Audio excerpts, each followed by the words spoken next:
ಶಾಸಕ ಹರೀಶ್ ಮೇಲೆ ಮೊಟ್ಟೆ ಎಸೆತಕ್ಕೆ ಸಿಡಿದೆದ್ದ ಬಿಜೆಪಿ ಇದೊಂದು ಕೊಲೆ ಪ್ರಯತ್ನ ಅಂತ ಆರ್ ಅಶೋಕ್ ಹೇಳ್ತಾ ಇದ್ದಾರೆ. ದಾಳಿ ಖಂಡಿಸಿ ನಾಳೆ ಗಾಂಧಿ ಪ್ರತಿಮೆ ಎದುರು ಪ್ರತಿಭಟನೆ ಮಾಡ್ತೀವಿ, ರಾಜ್ಯಾಧ್ಯಕ್ಷರ ಜೊತೆ ಚರ್ಚಿಸಿ ಹೋರಾಟ ಮಾಡ್ತೀವಿ ಅಂತ ಆರ್ ಅಶೋಕ್ ಹೇಳಿದ್ದು. ಡಿಕೆಶಿ ಬಿಕೆ ಹರಿಪ್ರಸಾದ್ ವಿರುದ್ಧವೂ ಆರ್ ಅಶೋಕ್ ತೀವ್ರ ವಾಗ್ದಾಳಿ ನಡೆಸಿದ್ರು. ಕಾಂಗ್ರೆಸ್ ಕಚೇರಿಯಲ್ಲಿ ಲಾಂಗು ದೊಣ್ಣೆ ಮೊಟ್ಟೆ ಇಟ್ಕೊಂಡಿರ್ತಾರೆ, ಇದೊಂದು ಪ್ರೀ ಪ್ಲಾನ್ಡ್ ಅಟ್ಯಾಕ್ ಅಂತ ಗುಡುಗಿದ್ದಾರೆ ಆರ್ ಅಶೋಕ್. ಲಾಯರ್ ಡ್ರೆಸ್ನಲ್ಲಿ ದೊಣ್ಣೆಯಲ್ಲಿ ಹೊಡೆಯಲಕ್ಕೆ ಬಂದಿದ್ದಾರೆ, ವಿರೋಧ ಪಕ್ಷಗಳ ಹೋರಾಟಕ್ಕೆ ಗೌರವ ನೀಡದೆ ಗೂಂಡಾಗಿರಿ ಮಾಡಿದ್ದಾರೆ ಅಂತ ಆರ್ ಅಶೋಕ್ ತೀವ್ರ ವಾಗ್ದಾಳಿ ನಡೆಸಿದರು.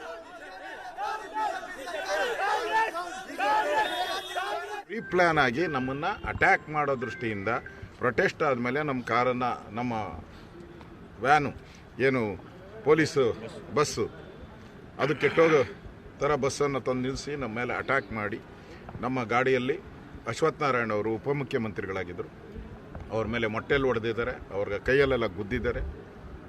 ನನ್ನ ಮೇಲೆ ಒಬ್ಬರು ಯಾರೋ ಲಾಯರ್ ಡ್ರೆಸ್ ಹಾಕ್ಕೊಂಡು ಬಂದು, ಅವ್ರಿಗೆ ವಿಡಿಯೋದಲ್ಲೆಲ್ಲ ಇದೆ, ನಿಮ್ಮ ವಿಡಿಯೋದಲ್ಲೂ ಇರಬೇಕು, CCTV ಕ್ಯಾಮ್ರಾದಲ್ಲದೆ ನಮ್ಮ ಹತ್ರ ರೆಕಾರ್ಡ್ ಆಗಿದೆ. ಬಂದು ಒಬ್ಬ ಲಾಯರ್ ನಮ್ಮನ್ನೆಲ್ಲ ಹೊಡೆಯೋಕ್ಕೆ ದೊಣ್ಣೆ ತಗೊಂಡು ಬಂದು ಹೊಡೆಯೋಕ್ಕೆ ಬಂದಿದ್ದು ಇದೆಲ್ಲ ಆಗಿದೆ. ಇದಾದ ಮೇಲೆ ನಾವು ಬಂಧನ ಆಗಿರೋದು ಗೊತ್ತಾದ ಮೇಲೆ ಹರೀಶ್ ಅವರು ಅವ್ರ ಕಾರಲ್ಲೇ ಬಂದಿದ್ದಾರೆ, ನಮ್ಮನ್ನು ಫಾಲೋ ಮಾಡ್ಕೊಂಡು ಇದೇ ರೂಟಲ್ಲಿ ಹೋಗಿದ್ದಾರೆ ಅಂತ ಇವರು ಟ್ರಾಫಿಕ್ ಪೊಲೀಸ್ ಹೇಳಿದ್ರಿಂದ ಟ್ರಾಫಿಕ್ ಪೊಲೀಸ್ ಆದೇಶದ ಮೇಲೆ ಅವ್ರು ನಮ್ಮ ರೂಟಲ್ಲಿ ಬಂದಿದ್ದಾರೆ. ಅವ್ರ ಕಾರನ್ನು ನಿಲ್ಲಿಸಿ ಕಾಂಗ್ರೆಸ್ ಆಫೀಸ್ ಹತ್ರ ಅವ್ರ ಮೇಲೆ ಹಲ್ಲೆ ಮಾಡಿ ಓಡ್ದು ಗುದ್ದು ಹೃದಯಕ್ಕೆಲ್ಲ ಚಚ್ಚಿದ್ದಾರೆ, ಮೊಟ್ಟೆಯಲ್ಲಿ ತಲೆಗೆಲ್ಲ ಹೊಡೆದಿದ್ದಾರೆ.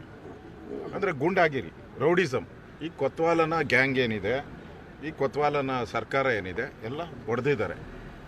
ಅದೇ ರೀತಿ ನಮ್ಮ ರಾಯಚೂರು MLA ಡಾಕ್ಟ್ರು, ಅವರು ಡಾಕ್ಟ್ರು ಶಿವರಾಜ್ ಪಾಟೀಲ್ ಅವರು ಡಾಕ್ಟ್ರು, ಅವರು ಪಾಪ ಅವರು BJP ಫ್ಲಾಗ್ ಇಲ್ಲ, ಅವ್ರ ಹತ್ರ ಏನೂ ಇಲ್ಲ, ಆದರೆ ನಿಲ್ಲಿಸಿ ಕಾಂಗ್ರೆಸ್ ಆಫೀಸ್ ಹತ್ರ ಅವ್ರಿಗೂ ಹೊಡೆದಿದ್ದಾರೆ.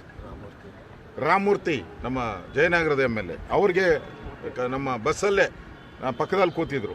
ಆ್ಯಕ್ಚುಲಿ ನನ್ನಲ್ಲಿ ಕೂತ್ಕೊಬಾ ಅಂದರು, ನಾನು ಕೂತಿರೋ ನಾನು ಡೋರ್ ಹತ್ರ ಇದ್ದೆ. ಆ ರಾಮಮೂರ್ತಿಗೆ ಅಲ್ಲಿ ಬಸ್ಸಲ್ಲೇ ಹಿಡ್ಕೊಂಡು ಹೊಡೆದಿದ್ದಾರೆ. ಅಂದರೆ ಕಾಂಗ್ರೆಸ್ ಪಾರ್ಟಿ